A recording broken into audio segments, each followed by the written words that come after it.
Se en havskildpadde. Er den farlig? Nej.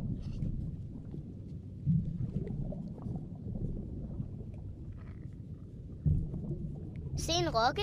Er den farlig? Ja, der er stød i den. Au. Fik du et stød? En lille et i foden. Det har jeg også prøvet. Hvad er det, der svømmer deroppe?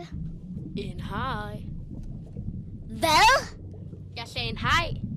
Du er sindssyg, og nu skrider jeg. Og pas på! Okay. Det var tæt på. En motor!